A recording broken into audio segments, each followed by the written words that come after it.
What is going on?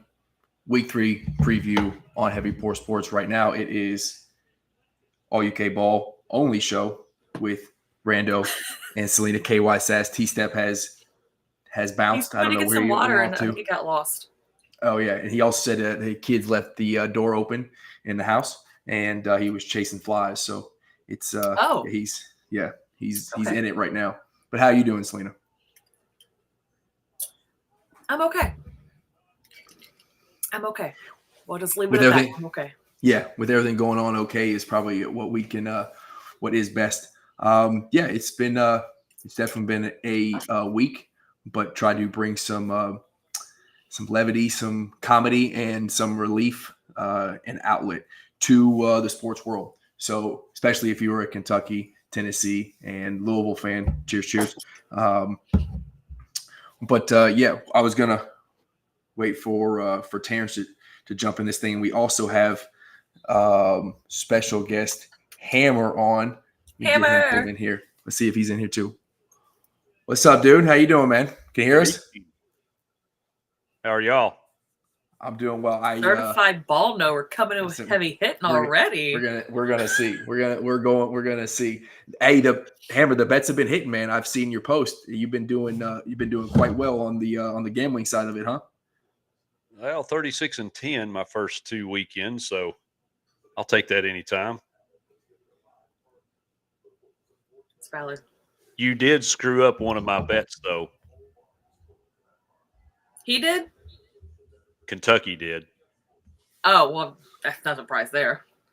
I had to kick that stupid field goal with 30 seconds left to kill my Ole Miss. I promised to cover. 9.5. I promised to cover on that show. I said, I don't know if we're going to win. I was putting good juju out there. My preseason pick said we were going to lose. But as we got to game day, I was all way in like, yep, we figured it out. We're going to win it. But I did at least promise to cover and that hit, which I think surprised a lot of Kentucky fans that we actually did the right thing analytics wise, like kick the field goal, try to get the two or the onside kick, and then go from there.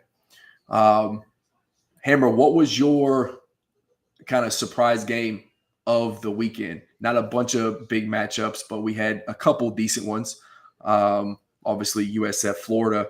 And I know you being a Tennessee fan, gotta love seeing Florida go down. Me being a USF alum, gotta love that my Bulls are back in business, actually competing in football. But what do you think the storyline of the college football weekend was? Well, clearly USF has rattled some folks. I mean, they've just flat out won 2 games that they were 17.5-point underdogs in. And they're 17.5-point underdogs this week against Miami. And right now I would not bet against this team because this team is bought in. They are playing hard. They believe in each other. They believe in their coach. And they've proven that they can trade punches with, serious programs. So I think Alex Golesh is going to be a hot name come the end of the season, in the off season. Be interesting to see if he stays put in Tampa. But I know a team in the SEC that might need a coach. They don't. I know one. They don't. I know one. Extend him 10 years or something at least. Oh man, hey, I don't know. I'm sure he left on good terms, but if he didn't, or he wants to come back and challenge old Heupel, I would welcome. I know the John Summerall crowd might be upset, but having an offensive head coach is a benefit for sure, right? Because if you have a defensive coach, your OC is going to keep getting snagged, and we have seen that when we have a good one, they leave quickly.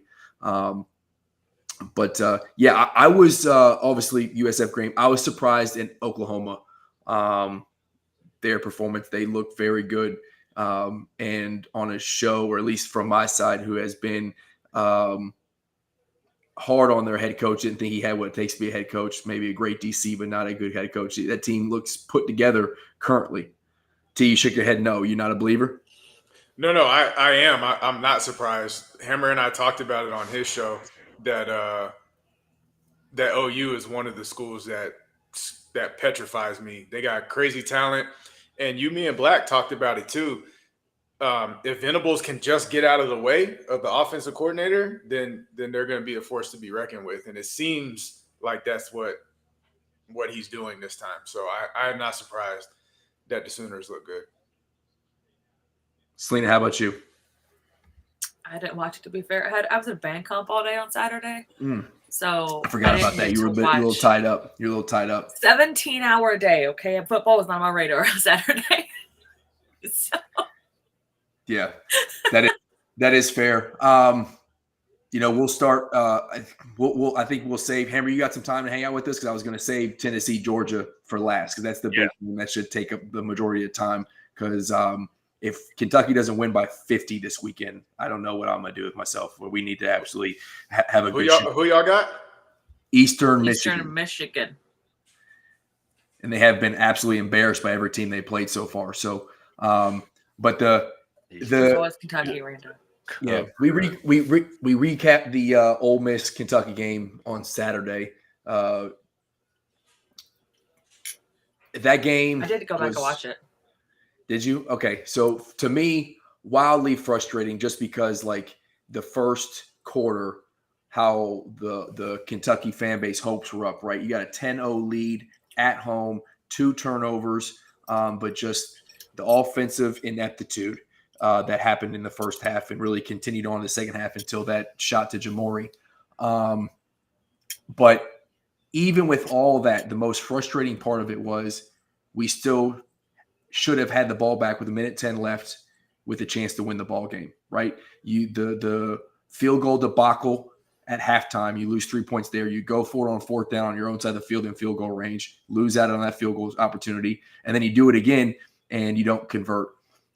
So you kick those 3 field goals, I believe it's 29-30, and now you got the ball back with 1:10. Your defense has done what you asked to do, which is be special and hold the Ole Miss team to 30 points.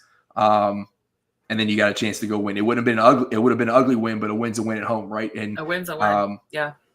And just the way we played that game in the second half, just the fan base was not in it. And then Cutter Boley comes in there. You put him in an impossible situation like we seem to do every single time he plays ball for Kentucky. And just misses all around. So frustrating one that we should have had. Think we should have won that ball game, and you don't. And now you're behind the curve. Got to win at South Carolina, I think, to keep hopes alive. This is even a decent season. But Selena, you watched the ball game on replay. What did you think? After the first quarter, it was awful. It was just so bad. Like, it was – the offense was very disjointed. Of course, we see that. Really weird coaching decisions seem to happen. I don't know why those were made. At least defense was good, right? At least we have defense. Again, everything else, I don't know. I feel like they start the game, every game, decent. And then the longer it goes on, it just so fast. The offense or the defense, you mean? Offense. So, like, the offense starts the game decently, right? Like, we look decent. We up 10-0. Granted, help for the defense, 2 picks, whatever. But, like, after that, it's just And I don't understand what happened. So that I've heard this a few times, and if you if you've been around football, I think it's nothing new. But when you have an OC or a head coach who's calling plays, so everyone calling plays, you have play callers and you have game callers, right? You have people who call plays. You have people who look at it and can call an actual game, right? They're setting things up in the first, second, third quarter for the fourth quarter to surprise you. And when you got to have a first down, touchdown, they're there, right? What's up, JD? What's going on, Coach? And the scripted plays that we're working on throughout practice, like that first drive seems to go well. Or at least the first 15 seem to go well, and then whether it's Zach missing, right, and not throwing the ball when Bush actually dials up something that gets separation with the receiver, or it's just a terrible play call. It doesn't seem that there's thought throughout each quarter of how to actually win a ball game. It's just like, all right, let's throw some. It sticks. If it works, perfect. Like, that is frustrating, and our frustrations around our offensive coordinator are not new. We just have to hope that something with Cutter and him click. That's really our only hope. From the Tennessee crowd, what did you think about the ball game? If you caught any of it, hate watching. Do you see any semblance of it coming together here later in the season? I mean, be honest, because like I'm trying to keep myself in it right now, and I just don't know if how much is there. Somebody talk. Go ahead, Go Hammer. ahead. Go ahead, Hammer. I know you want to say something. Well, I bet Kentucky's season win total under to start the season, because we've Fair seen the quarterback savior movie before, right? Mhm. And it did work for a couple seasons when you had Liam Cohen. Yeah. The defense played well, but Rando and Selena, you guys know this. They historically play well though against Ole Miss. They just seem to kind of have Lane Kiffin's number for whatever reason, and Yep. so I think it was a combination of, they have been so bad. The quarterback changed. Team always kind of gets fired up. The most popular player on every team's the backup quarterback to a large degree. So I think that breathed some life into the offense, but the execution still wasn't there. They benefited from Ole Miss making mistakes because their quarterback's not all he's been advertised to be either. So defensively, I think you guys still can field a competitive team and maybe catch some teams sleeping, but offensively, it looks really disjointed. So speaking just as a sports fan and not with a rival team, if your quarterback can work out, that's really going to be the key, because you've got to be able to do more than just run the ball. When the defense doesn't respect the pass, they stack the box. So, if the quarterback can get on track and get some continuity and some consistency in the passing game, I think you'll be okay. I don't know that 7 wins or 8 wins is in the cards, Rando, but it can be. Hey, we are still alive though. Right now, I said. Oh, you are. We're 1-1. Yeah, right? we're 1-1. You're 500. You're coming up on the 3rd game of the season, so it's not. It sounds so terrible that we're 500 and 2 games in. That sounds awful. So okay. I don't know. Right. I don't. Let me ask you guys a question. Do you feel if this team doesn't at least go 500 and make a bowl game, is Mark Stoops gone? Only That's if a he great leaves. question. Yeah, I think it's only if he leaves. I've said since last offseason, I believe this is Stoops' last season, but it's going to take a lot for that to happen. I was hoping he would do something special, 8 wins, 9 wins, and kind of ride off into the sunset, recognizing that his time here has passed him, but he's leaving us on a good note. Or we have another 4-win season and he leaves not on a great note, which is not really what I want as a Kentucky fan, because of he has changed Kentucky football. Like, he has made it relevant it hasn't been consistently relevant, but he has had some highs that we've never really experienced before over his tenure. So like, I wanted him to go out on a high note. But like Selena said, it's going to take a lot. It's going to take a Mitch and him sitting down together. He's going to still be owed like $30 million within 6 months of him getting fired or let go. So there's really going to have to be a sit down of like, hey, what can we do to kind of come to a handshake agreement of like, you're still going to get paid maybe over a longer sitting period of time, or you settle for a different amount and you leave and go on and do something else. Or maybe it's even, I threw this out there, I don't know how plausible it is, probably not at all, of like, hey, we're going to pay you this money over a longer period of time as an advisory role, so you're still with the program, but we're going to bring in a new head coach, right? So who knows? But yeah, I do think his time has run out, right? And T has talked to this before too when it comes to Stoops. Is like he's a good coach, but at some point, it's just it's your time. Like your messages become stale, right? And your the way that he does football seems to kind of have passed him by, right? Coach Evans has kind of joked around of us being the Iowa of the SEC. It's just like his tough, gritty, hard-nosed run game of the Benny Snell, Steve Rod era, even Ray Davis of just a few years back. Just not getting it done right now. And he doesn't seem to be willing to change, or he can't recruit well enough to be able to change. I'm not really sure which one it is. But maybe it is. It's both. Yeah, we saw the same thing. I mean, with the Johnny Majors to Phil Fulmer transition, we kind of felt like maybe Johnny had hit that wall, that the game changed somewhat. And even the same thing with Fulmer. He kind of lost the locker room a little bit towards the end. And, so that happens. And there's very few Joe Paternos and Bo Schembechlers and Bobby Bowdens. I mean, those guys are few and far between throughout the course of history of college football, not just recency. So it is difficult to maintain that. And, and honestly, I mean, we kind of joke about it, but it sort of is a combination of it's tough to draw the big time offensive and defensive linemen, and it's tough to run that old school type football because that's not what kids want to do in today's college football landscape. They see what goes on in the NFL. That's what they want to do. So they want the flash and the high scoring and things like that. So yeah, you're right. He's not a terrible coach because he's had 10-win seasons.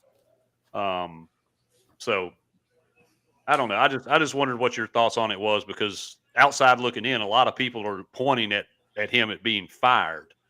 And I didn't necessarily think that would be the case no matter what happens unless they just don't win another game. Yeah, I think it's gonna have to be sit down with Mitch or Selena and I on our All UK Ball show talk about this as it parallels the Calipari leaving, right? Like he had so much success and you can't compare his success with the basketball program to the football program, but like his success was wild and his expectations to get us to a Final Four every single year. And after 2015, it started slowly dipping off. And then after the COVID year, we had great teams that just didn't perform in the tournament. We'd have great regular season wins and then just in the tournament when it matters, just didn't do well. Fans traveling to Nashville and not seeing, SEC title or even getting out of the first game years and years. So like that had gotten stale and he was a national championship coach. He went to Arkansas and kind of kept us from having to pay that major buyout. Now, whether he went to Arkansas to try to get the Kentucky fans to be like, hey, you actually do love me, right? And still want me around, or he went there because he just won a new job. Who knows? As Jordan Love throws another touchdown pass, go fantasy team there, T. Yeah, we needed that one. But it seems to parallel, like two really good coaches came in around the same time, but like their time has kind of run out. And, maybe Stoops goes and finds a job where it's like, hey, I'm going to get this amount of money. So like, just pay me the difference and we'll be good because I want to go out on a good note and kind of set this program up for success. Who knows though? $30 million is a lot of money. So it would take a lot for me to be like, yeah, I'm gonna hook you guys up and not take my money. So, but is there state income tax in Ohio? Is there state income tax in Ohio? There is. I was like, dang, he's from there. Maybe we tell him like, hey, set up your home of residence in Ohio. We'll pay it over like years. You save some money that way, but never mind. I'm sure he's maybe get a house in Florida. Coach Stoops, get a house in Florida. No tax down there. You'll be set up. Good. Or Tennessee. Or Tennessee. There we go. So they don't know. Yeah, I don't think he's leaving unless he listens by himself. We're not paying the buyout because for some reason Mitch Barnhart loves these really terrible lifetime contracts with stupid buyouts. Like it's that puppy love, man. It's like he falls in love too quick. He gets wifed up way too quick. We have really a couple of good seasons and he's like, I'm with you forever. And it's like that rarely happens in marriage, right? That's 50% of marriage. It sure as hell ain't happening as a head coach. All right. You don't need to lock in for life, dog. Like 10 years is good. And you go get another one. But Randall talking like some rich dude trading out models over here. Golly. But it doesn't matter because we're gonna go 8-4, and we're gonna be in we're gonna be all right. We're gonna be okay. That is still alive. I will push back, hammer on you on one thing. Like the defense doesn't just play well against Ole Miss. I mean, we were in every single ball game last year, even the ones that we should have been winning by a bunch. Like even Tennessee, right? That game was close until the fourth quarter. Now you guys look like a superior football team the entire time, like you were, but like it was within reach until the fourth quarter. And you guys spread it out, and we just didn't have the offensive firepower to get back. And that is the problem. It's like you asked the offense to get 21 to 24 points a game, and we're in it. And when we struggle to do that, you're not going to win a lot of football games, because by the time that fourth quarter comes around and your defense has been playing stellar, but the time possession battle is so wildly different that they're gassed. Exactly. You know, what do you expect them to do? Even the best football players are just going to give up some easy plays, missed tackles. You know, especially after getting pounded by y'all's run game last year. It's like they just wore down. And that's kind of what happened. But now we'll go on to, real quick, Selena, your thoughts on the news of Cutter Boley being announced as the starter. Well,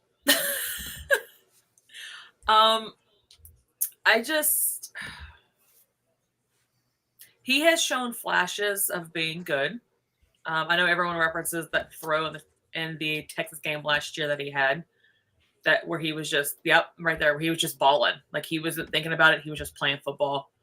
My hope for Cutter is that the offense is smoother, right? Like they've noticed before when they've played a backup QB, they have had very, very conservative play calling, and it's not shown the QB to be any good at all. You know what I'm saying? Like they always call very conservative plays, and it also slows down the offense even more, which, to be fair, we can't really get much slower if you ask me. But I'm excited. I'm happy for him to get a shot, because for all purposes, there was a QB battle this spring between those two. So maybe he'll surprise us, right? Maybe he'll surprise us. Maybe he knows the system better, or he's been here 2 years. I don't know. Maybe, who knows? But I'm just happy for him. And again, I just hope the offense looks smoother. That's my goal. I'm not shooting for the stars here, okay? I just want smoother offense. No, so I agree. I don't know that Cutter is the savior. Now he was, I mean, the wild take was, he's the best QB prospect to come out of Kentucky since Tim Couch, right? Him coming. I mean, if I remember correctly, Florida State was chasing after him hard to go sign with them to fill in for as a Jordan Travis replacement. So like he has a talent. He was highly rated at a high school. But we'll see. I will tell you, he doesn't seem to be rattled. Like that kid has an unwavering amount of confidence. He gets thrown in these terrible positions. Like the Texas game, like at the start at Louisville after BVG got hurt, and just like that environment, and you get a start, young, true freshman. He didn't play great, but he's not afraid to sling it. And you saw what happened when he came in to replace Zach. The first ball was deep downfield, ended up getting a PI out of it, ticky-tack PI, a makeup call from the one they missed before. But if Bush Hamdan needs to be sitting down with him from the time he was now started, even before then, and figure out what he likes to do, because he has to make Cutter feel so confident and like so full of himself, and like knowing that he is the man, like the big man on campus after Eastern Michigan. I know it's a superior or a inferior opponent. But like he needs to have some confidence going to South Carolina, where he throws for 4 touchdowns and 300 yards, so that when he goes in that road environment, he can be like, okay, I got this thing. Like work out all the kinks, figure out what you like. It doesn't matter what you put on film, right? It doesn't matter. Just get him confident in throwing the ball, get the offense confident again, get through all this nonsense where we can't figure out situational football. Like figure all that out this weekend, beat them by 50, and then go into South Carolina with some swagger. All right. I think that's got to happen. But worst can Bush case, do that though? Is my question. Is Hamdan capable of that? That's another question, right? Like, I don't know. All I know is it can't get any worse. I mean, they were talking about Zach Calzada, and he was looking over the sidelines, and the headsets. Yeah, the headsets weren't working. And I get that. Like Bush Hamden didn't seem to be prepared. They couldn't get it in. They didn't have play call or signals. Like the whole operation was messed up. But I have a quarterback that's been playing ball for 7 years. My expectations for that dude is, hey, get on the ball. Let's go. I know the offense. Like, I don't need this dude, right? I don't need a head coach or OC telling me what to do. Let's go. Let's go down and score or make a play happen. And we was just lost, right? And like the formation, him not being able to put people in places, and that was frustrating with me. I know it's a lot for him. He's learning new offense. He's coming from, Incarnate Word into the SEC again. So he's doing something I couldn't. He knows what he knows what it's like. And I'm judging him based on something that I couldn't do ever in my life, right? But when I get a 7-year quarterback to come play SEC ball, I'm saying, come on, coach. You can't. We're gonna score. We're gonna score and we're gonna shut them out. It's gonna be a shutout, and we're gonna score at least 45. That's what I'm saying. But yeah, we're gonna see. I do think this is the best move, though. So a couple days ago, when I was like, I had something to say. I was very, very upset at the news that we had a quarterback battle again. Both quarterbacks are going to be prepared to play in the game. Say it with me. If you have two quarterbacks, you have no quarterback. No quarterbacks. Exactly right. So the fact that we were thinking about potentially playing both of them or having them both ready was like, what are we doing? It hasn't worked since Chris Leak and Tim Tebow at Florida, right? I mean, they had Justin Fields coming in and playing ball at Georgia, and they couldn't even figure it out. So don't tell me that we're going to be able to do a 2-quarterback system. But they named Cutter as a starter, which makes sense, right? They're saying Zach's hurt his shoulder. If he goes and plays well at Eastern Michigan, which I think he will, and then goes to South Carolina and just is dog water, just doesn't look like he has what it takes. Hey, the next weekend, guess what? Zach's shoulder, damn, that thing's real healed up. It's good. We get him back in there. He couldn't play at South Carolina because he was hurt. The narrative keeps rolling. If you were to put Zach in at South Carolina right now and he sucks, guess what? He can't ever be back on that field ever again. You can't go back to him. You have to go with what you got. So at least now the narrative, the messaging is, hey, Zach's hurt. We're going to give Cutter a shot. Hopefully he goes out there and balls out. And, hey, sorry, Zach, you came to Kentucky your last year of eligibility. Maybe you get a medical red shirt and go play another 8th year of ball. Who knows? But if he does have to come back in, the narrative can be it's not because Zach isn't good enough that he didn't play in South Carolina, it's because his shoulder was bothered. But Brady, you don't want to go there. I promise you don't want to go there. I swear I will show the pictures, Braden. Do not play with me. Oh, she will do it, Braden. All right, that's enough. That's enough Kentucky talk. Let's go out to like the game that's matters. College game day. When's the last time game day has been in Tennessee? Have they been there recently? Do we know? We just had it against Bama. Were they there last year? Okay. Yeah. 2 years ago? Last year? Last year. I think. Which was a Tennessee win, right? It was. Of course. That's the year that the goalpost ended up in the river, right? Last year? No, that was Vandy beat Bama, I think, at home. No, we did that. No? We did that. But you guys did that too, right? That was 3 years ago. Yeah, Bama 22. Yeah, the goalpost went to the river. Yeah, I still got a video of me running around the house screaming, and my kids like just confused. All right, so obviously college game day coming to town. That's going to be big. Knoxville's going to be losing their mind. But how do we see this game playing out? I'm going to let the Tennessee folk talk here and take over the show. How do you feel about your quarterback? How do you feel about your defense stopping Gunner and the Georgia run game? Do we got a shot? And what's going to be the keys to victory here?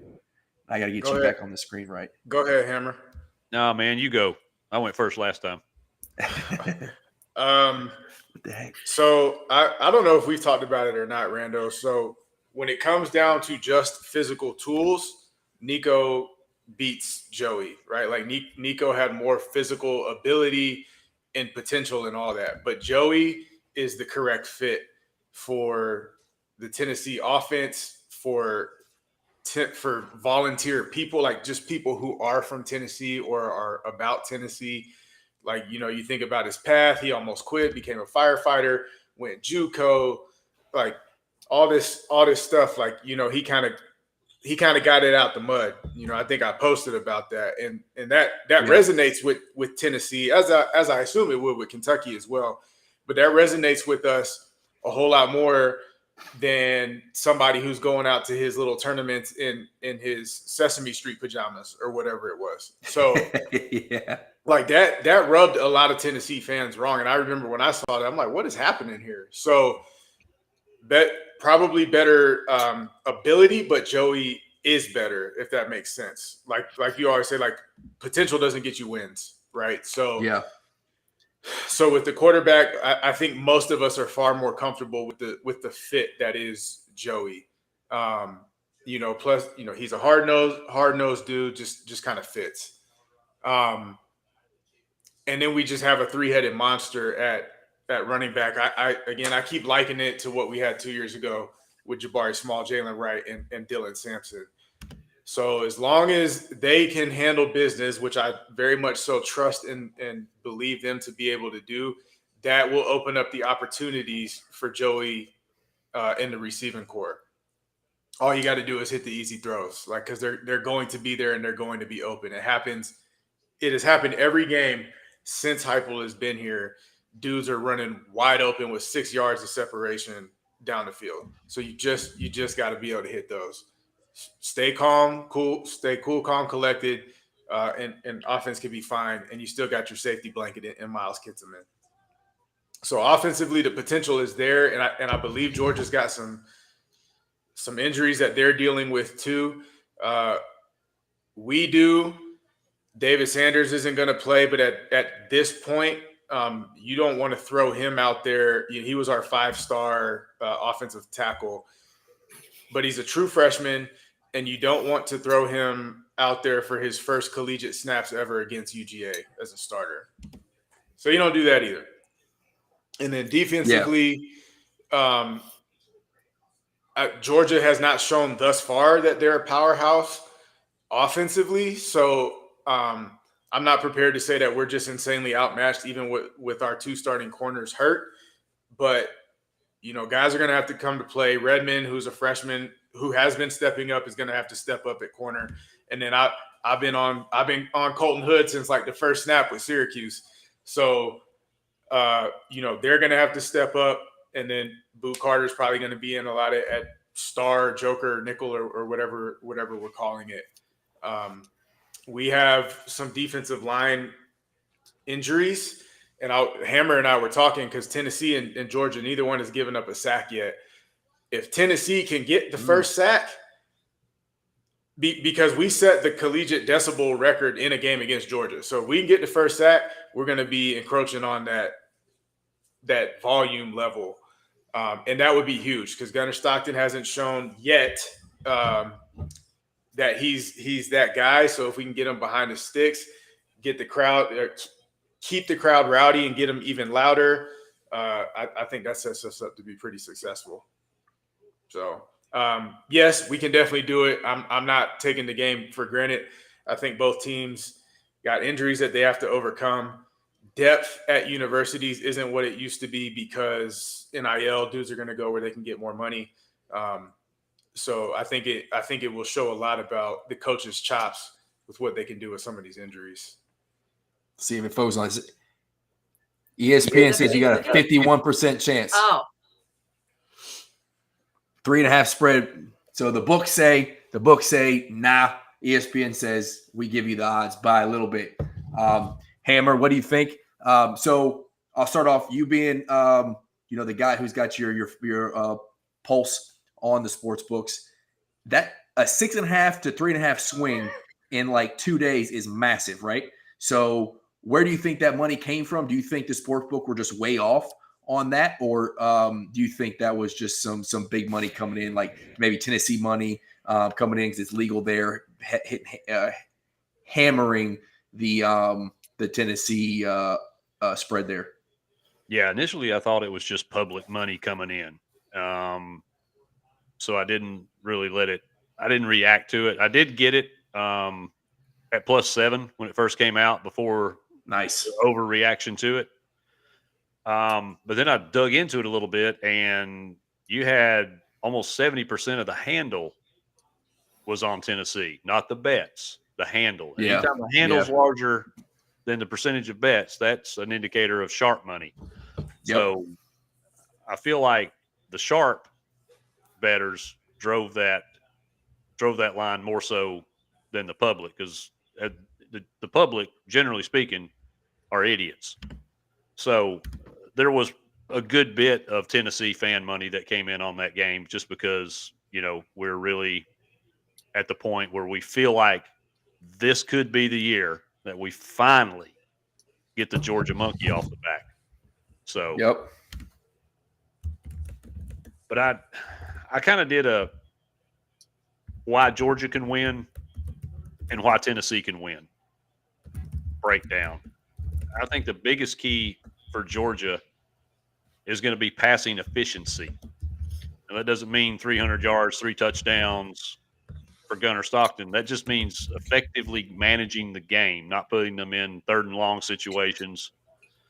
Right now, they're number 67 in the country in offensive pass efficiency. That's got to be better if they're going to win in Neyland.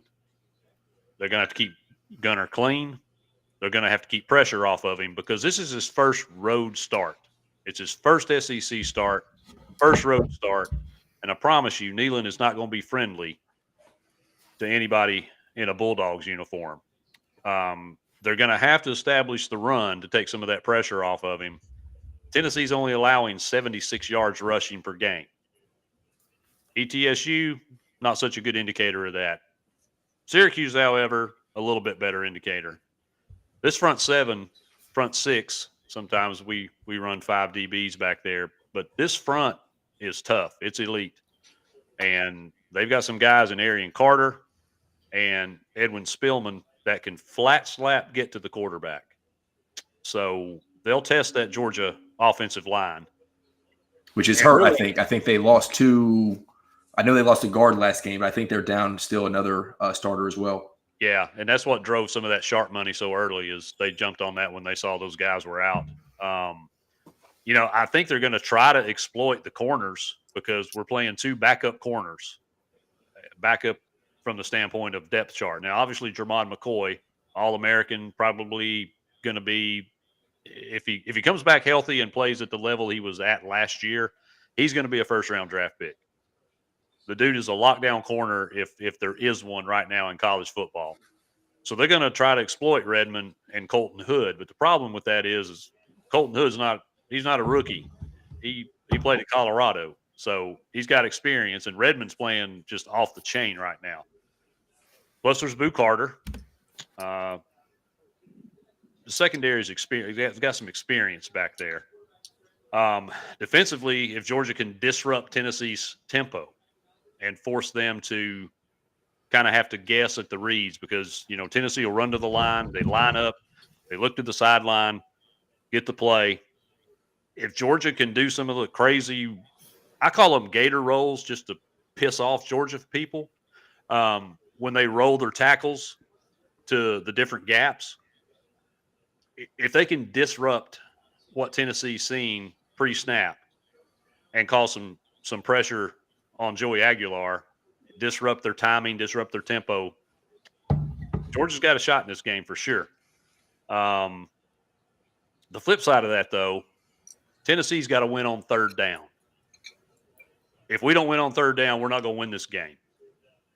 Right now, they're sitting at number 8 in the country with a 65% conversion rate on 3rd down. Conversely, Georgia is number 52 in 3rd down conversions allowed. So I feel like the potential is there as long as we don't get ourselves in 3rd and long consistently. And that 3rd and long, to your point, Hammer, has kind of been an Achilles heel for us in this game every year. Yeah, because we go so fast that we end up not knocking out the plays, and then we're 3 and out just like that, and our defense is on the field for 45 minutes. This is back in like 2021 or something, but we played.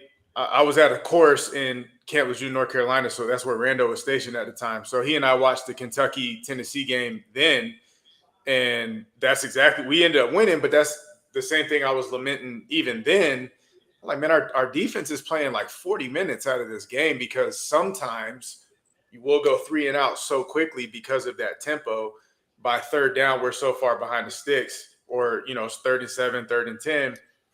We have a hard time converting, and it was putting our defense in a pretty bad position. I think we've gotten better, but with Georgia in particular, that is still a concern. I'm 100% with you on that. Yeah, because when we go 3 and out, about 1 minute and 5 seconds goes off the clock. It's not like a 2 or 3 minutes, 4 minute span. It can be under a minute sometimes. Right. So they've got to win on third down. And I'm just going to be honest, man. We need to play man. I know those receivers are talented, but we need to play man. We need to stack the box, and we need to make Gunnar Stockton beat us. So that's my question to you. How does Tim Banks' defense do against quarterbacks who can move? Because Gunnar Stockton is like deceptively athletic. Like he can get on the edge, and if you don't contain him, if you don't set edges that contain him, he will pick up extra yards on a broken play with his legs, right?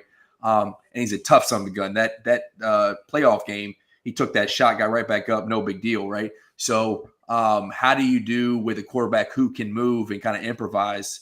Because I think that's going to be big, especially if that environment's loud. The offense isn't clicking. It's going to be him trying to make a play, improv to pick up first downs and can move the sticks. Yeah, and historically, and it goes all the way back to the 2001 SEC championship game with Matty Mock and LSU.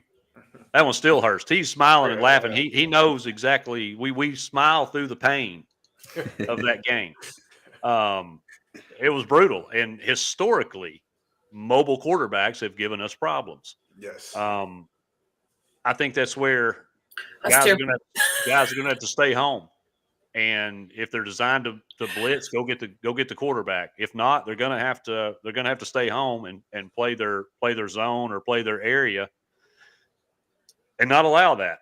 I don't know that we can afford to put a spy on him, because we're going to need, when he is throwing the ball, we are going to need to be able to cover these receivers and make the windows tight. But it's definitely a concern, because we've been bit by that snake more than one time. So you keep them contained, right? You tried. Obviously, escapability is a thing, but you make sure you got your D gap rushing going to high shoulder. As long as you stay high shoulder, that forces him to have to step up into the pocket, and that's where you got to hope that whatever you got going on in the ABC gap can get some pressure there too. So you keep him enveloped, and you try to keep him there and make him be a pocket passer, which so far he hasn't shown to be some knockout guy. So whatever kind of stunts and twists and stuff you want to do, that's fine. But just whoever's coming from the outside, you have to go for the upfield shoulder, which allows him to not, scramble outside. Always make him step up into the pocket where you have a better chance of some other kind of pressure getting to him. Yeah, and I think these are some of the most athletic linebackers and secondary guys we've had in a long time. I can't say enough about Arian Carter. Yeah, and Spillman has been a very pleasant, as good as advertised. And then T-Lander he's just mean and a headhunter, but not as athletic, I would say, certainly as Arian Carter. So those guys are going to have, they're going to have to pull a pretty heavy load, because they're going to have to play on, both ends of that defense, and on the front end, the back end, to keep things in front of them. We don't want to be seeing the back of their jerseys unless they're getting off of somebody.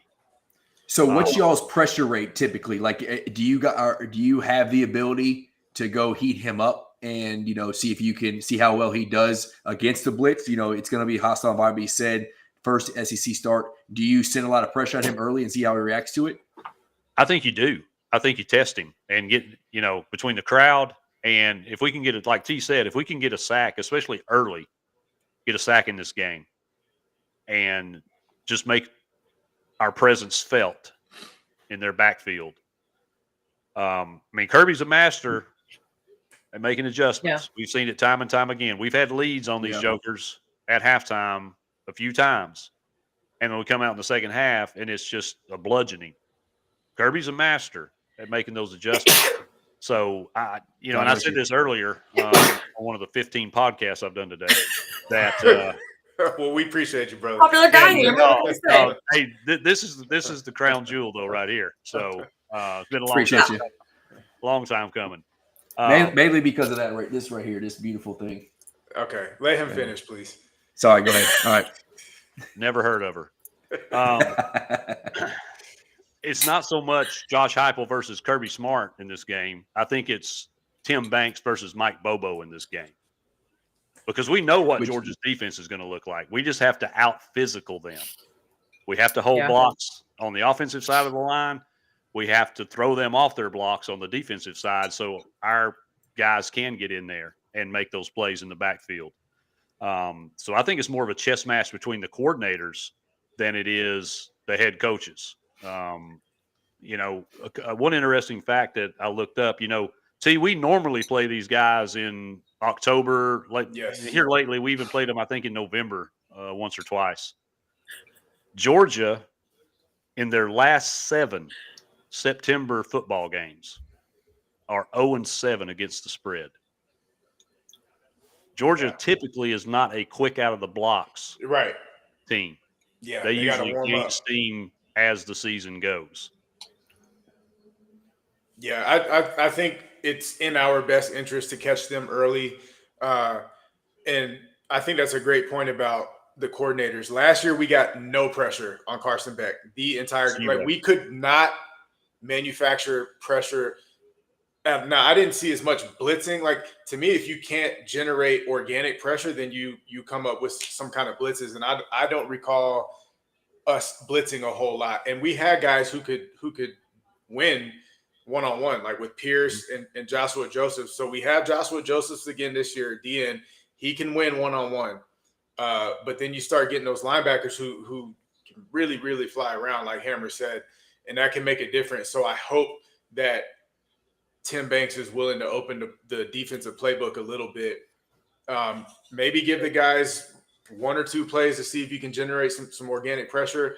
But I think you should try to get a sack, like at all costs almost early on, because that could make a huge difference.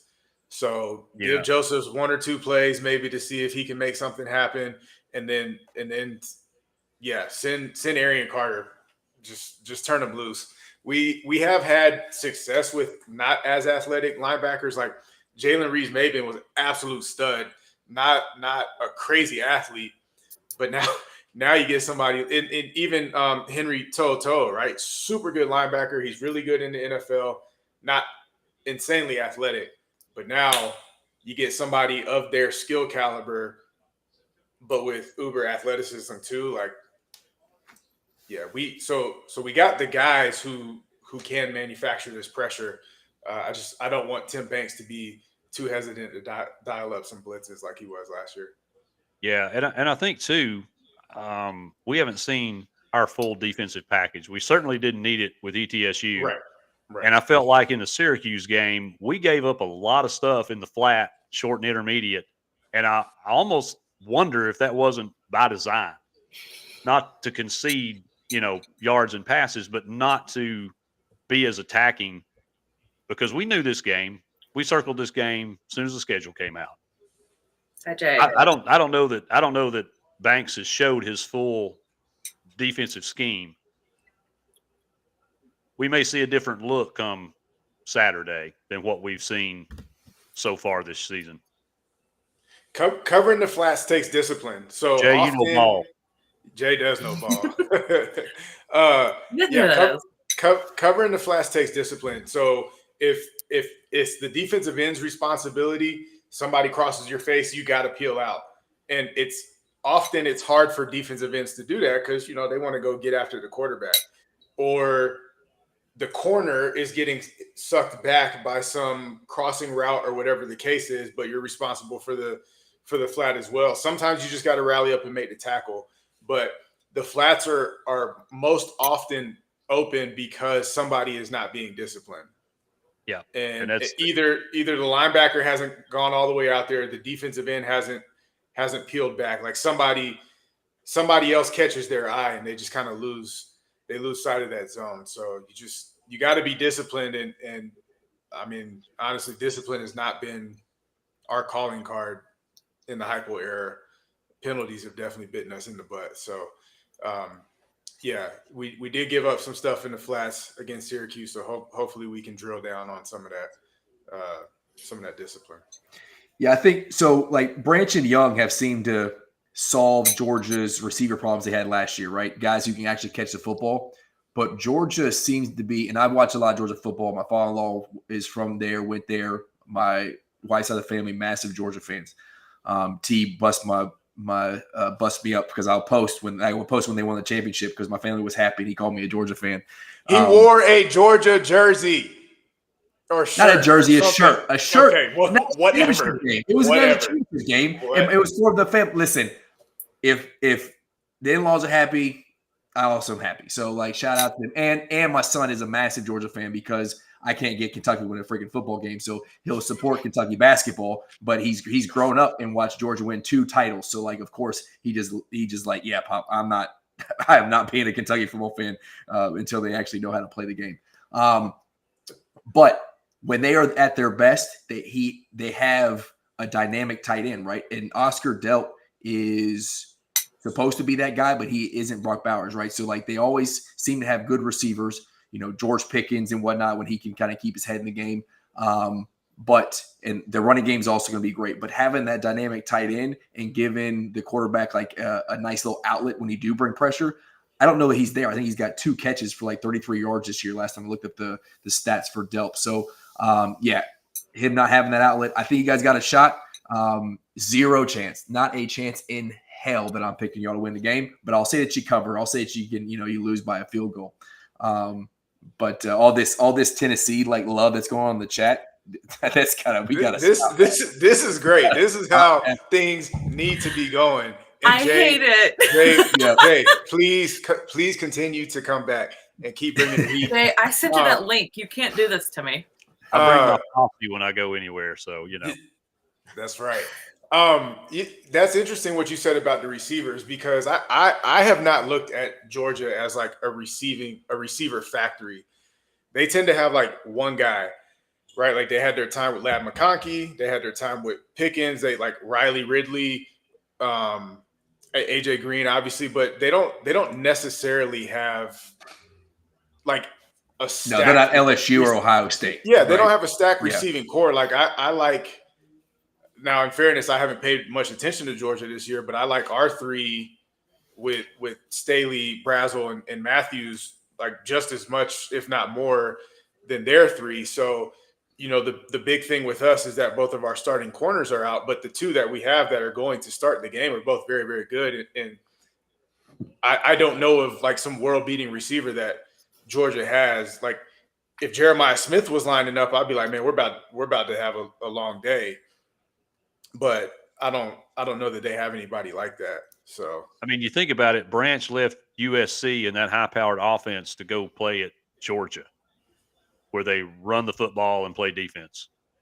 So yeah, but the USC has been absolute, and you're not getting any coverage out there too. Like at least if he's playing Georgia, he could average 300 yards less in a season, still and be a higher draft pick because he's playing for Georgia and going to get seen more and playing the SEC, right? And I'm sure he got a bag, so like there probably was a paycheck tied to it too. So, all right. So what? Give me score predictions from the Tennessee fans. Well, since we have an actual quarterback playing the position and not a volleyball player this year, and I just spit facts, man. Hey, the game being at Neyland, Joey has been adopted into this family of volunteers.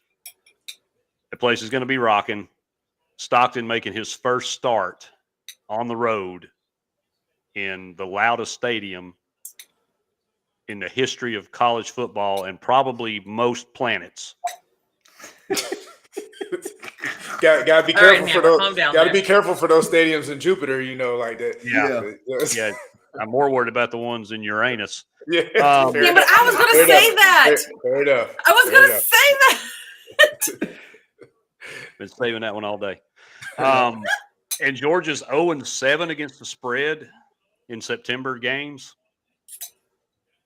I think it's going to be a 27-24, 24-20. And Tennessee finally, in what will most likely be the last game that we play on a yearly basis, we walk away with the W. And Georgia fans are going to have to seethe about it for 3 or 4 years before they get a chance to get back at us. Give me Tennessee, money line. Oh, money line bet. Okay, you have to. You got to be on money line. You're at home. I ain't betting that T. short spread. No way. No. T, what Tennessee you think? or nothing for me. I'm right on that score. Hammer said 27-24. I was gonna say 28-24. All touchdowns. Hey, you said at the beginning of the show, under Heupel, you don't need a 5-star QB. You need Joey to make the throws that are open for him, right? He's been doing that so far. We got you. We'll Jay. see. We got you. We'll Jay. see. Oh, yeah. 31. I'll put it up here. He, in fairness, he has put 31-17 like 4 times. So Yeah. so He's like, he's gonna make sure it's locked in. We got you, Jay. Roman Reigns, acknowledge me. Acknowledge me. Yep. Thank God Roman Reigns back from being a heel turn. Like he's a good guy again. All right. Yes. We needed that. Also, JD, there's never anything is too much orange. That's not Never. Hey, one other thing. Tennessee has not thrown a touchdown pass against Georgia since 2021. Wow. What a stat. Joey's going to do it. Joey's going to have a couple. Wow. That curse gets broken along with the 8-game win streak. Over under 1.5 quarters, it gets done. I'm going to say over. Ooh, if I would take that, I think I would take the under. Like, get there, get you a quick strike in before before everything settles in. But so that stat is both like kind of a gift and a curse, right? To me, that just shows the power of our run game. Like everybody looks at Tennessee and Heupel and how spread out we are, and we're this passing offense, but Heupel is a run guy. So. Yeah, I mean, and we were in the game at least for a half last year, right? So, and obviously Dylan Sampson was special, but I still think this trifecta we got is special. And the run game will hold us down, and I think Joey will be able to seize those open opportunities. Yeah, I think it's time we introduce Star Thomas to That's what Jay just said Georgia too. fans. Yep. I'll double down. Jay knows ball. Jay knows ball. We'll see. Don't blow his ego Well, Jay, anymore. weigh in on this because I need to know if he's saying the right things. So let me know before we close out the show. Do the Bulls have a shot going to Miami this weekend to wax the Canes? Because I cannot stand the Hurricanes at all. And when I was going to USF, we traveled to Doak and smacked a top-ranked FSU team. And I want to know if I can relive those memories again with my Bulls going down to Miami. And I guess what they're calling another touchdown upset, which seems like like you said, Hammer, kind of wild. I think this team's got it in them. I think they got a little swag in them. I hope the rat poison doesn't get to them. The Tennessee was talking, fans were talking about a lot of rat poison over the last week or so. We're not falling for it. I hope all the noise isn't getting to them. Everybody's like, USF is back, top 18 team. If they win this game, they'll be like top 10, blah, blah, blah. The OC. Does he keep the locker room tight? Does he push that noise out? And do they go to Miami and rattle Carson Beck and get a W? He said they do. What'd he say? Jay said they do. Jason, He they said, do. he said Alex and All right. USF get the job done. Oh yeah. I'm telling you, man, those two defensive ends they got, those two, oof. That defense is no joke. I mean, Yeah. they went down to the Chlamydia Bowl last week and put it on the Florida. So Jesus. Oh, the one-liners. As The long as they came one-liners. out with the dub. Came out with Well, the dub. Hey, you, Jay, you weren't on the show earlier, but we were talking about how he's going to be Kentucky's next football coach. So he won't be your savior for too long because we're going to go give him a bag and let him come back and wreak havoc in the SEC. Yep. USF have him for a shorter amount of time. Sounds like a great idea to me, the way he turned that around. But, hey, Hammer, I appreciate you coming on, man. I know it's late out there, but thanks for coming talking ball with us. It's always good to chop it up with you. PG-13-ish. Yeah, it was good. And It's hard with Rando and Selena, Jay. They're both, they both got they both got potty mouths. Here's what we'll say. I'm the only sanctified individual around here. So yes. Yeah. What I'll say is we have made an agreement because we got families watching that we try to not, to keep it PG. The chat, you all do what you want. All right. Outside of it. Yeah, have fun, but don't come on here and attack individuals. That's just not nice. Like, just attack fan bases is fine. Talk about how Tennessee sucks. 100% do that. I like Jay. Yeah. Just know that it might not get put up on the screen, but having fun on the side there. But yeah, it's been a great show. Thanks for jumping on late. T, as always, appreciate you coming on. And Selena's out there doing Jay, you're good. And staying up dang near past midnight to talk ball with us. So we'll see how it goes. Right. Kentucky's gonna win by 50. Kentucky's gonna win by 50. We'll come on next week and Tennessee fans will talk about how they almost beat Georgia again. It'll be a great weekend. We also have a massive fight this weekend. We're gonna do watch along with Hammer. You're more than welcome if you want to jump on with us there. We're gonna watch Bud Crawford and Canelo Alvarez. I'm going to tell you right now, Bud Crawford is going to absolutely dog walk Canelo Alvarez. After Canelo got that big old payday, and I've always supported Canelo. I cheer for him every time he would go in a ring. But after he got that DAZN payday, $500 million, there's this saying, it's tough to get up and grind when you're waking up in satin sheets, right? And he has not faced a lot of tough talent since. He's got a loss in his last 5 matches. Bud Crawford has faced dudes like Errol Spence Jr. And looked absolutely dynamic. He is going to show everybody watching why he is the pound-per-pound best fighter in the world.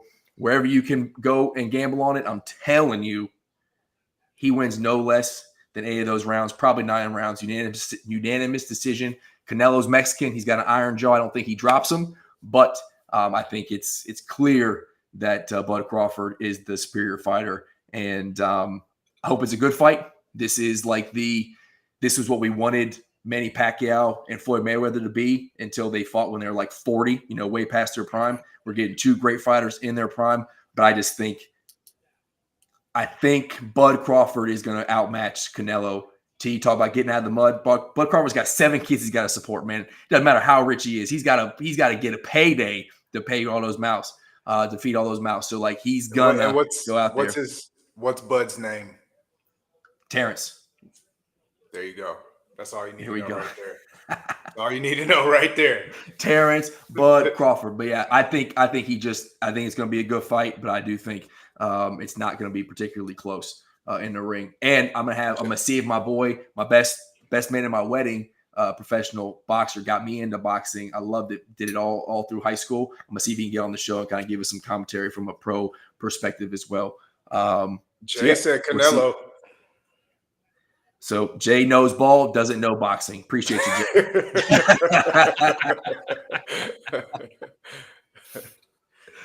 All right, y'all. I think it's important to close September 11th. If you're still, I think it's still September 11th everywhere. Actually, I got East Coast on my clock here.